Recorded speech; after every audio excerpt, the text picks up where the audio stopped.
ईद आ गई है, बकरा ईद, ईद उल अजहा, बड़ी ईद। जिन लोगों को नहीं पता कि ईद क्या है और मुसलमान ईद क्यों मनाते हैं, मैं उन लोगों को कहना चाहूंगा कि गूगल नाम की भी एक चीज होती है, कभी यूज कर लिया करो। हर वक्त यूट्यूब में घुसे रहते हो। ईद के आने पर मैं खुश भी होता हूँ और सैड भी। अब आप लोग सोच रहे हो कि खुश तो ठीक है, लेकिन सैड क्यों, मैं बताता हूँ। वैसे तो लोग ईद के दिन बहुत इंजॉय करते हैं और खुशियां मनाते हैं, लेकिन कुछ लोग के लिए ईद का मतलब खुशियां नहीं, मजदूरी होती है। जहां बाकी घर वाले ईद आने से पहले शॉपिंग में नए नए कपड़े ढूंढने में बिजी होते हैं, वहीं मैं ईद आने पर नए नए बकरे ढूंढने में बिजी होता हूँ।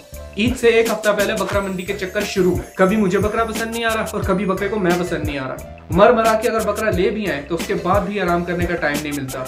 बकरा आ गया, अब कसाई ढूंढो। और कसाई को ईद के पहले दिन कुर्बानी करने के लिए मनाना बिल्कुल ऐसे ही है जैसे आईफोन रिलीज होने के पहले दिन ही खरीद लेना। वाह क्या मिसाल दी है। चलो मान लो कि कुर्बानी हो भी गई, और अब अगर मैं सोच रहा हूँ कि थोड़ा सो लूं, तो तभी अब्बा जी के ऑर्डर आते हैं, चलो बेटा अब कुर्बानी के गोश्त के हिस्से करो। और अगर सिंपली बराबर हिस्से करने हो तो बात ठीक है, मगर कुर्बानी के गोश्त के हिस्से करना जायदाद के हिस्से करने से भी मुश्किल है।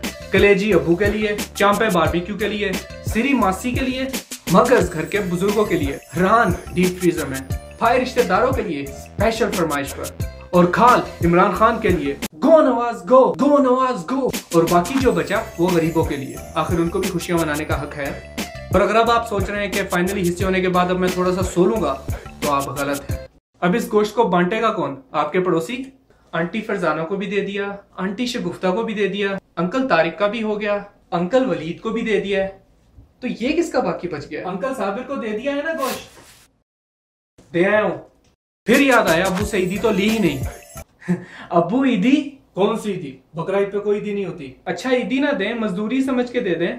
ये है आजकल की औलाद, घर का काम करने के लिए भी इन्हें पैसे चाहिए।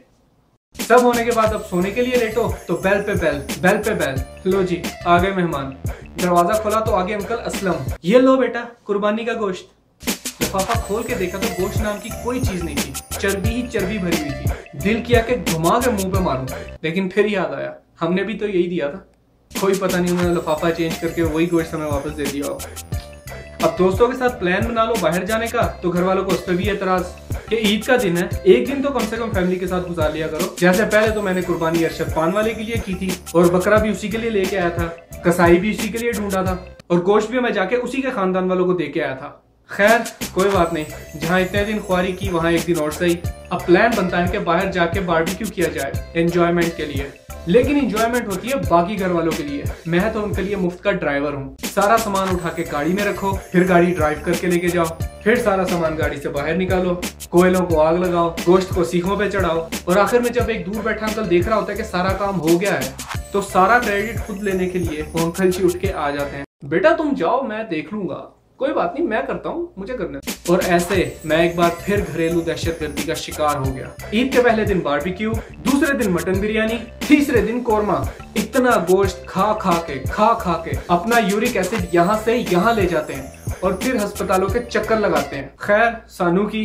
और मैं आखिर में यही कहना चाहूंगा कि ईद अपने घर वालों के साथ मनाइए और गोश्त जरा कम खाइए, और अपने साथ उन लोगों का भी ख्याल रखिए जिनको ईद के दिन भी खाना नसीब नहीं होता। उन लोगों को भी अपनी खुशियों में शामिल करने की पूरी कोशिश कीजिए। क्या चीज अच्छी लगी, क्या चीज बुरी, कमेंट करके जरूर बताइएगा। मेरी नई वीडियोस देखने के लिए सब्सक्राइब करें और मेरी इस वीडियो को अपने दोस्तों के साथ शेयर करें and give it a thumbs up. और आप सबको मेरी तरफ से बहुत बहुत ईद मुबारक। ईदी।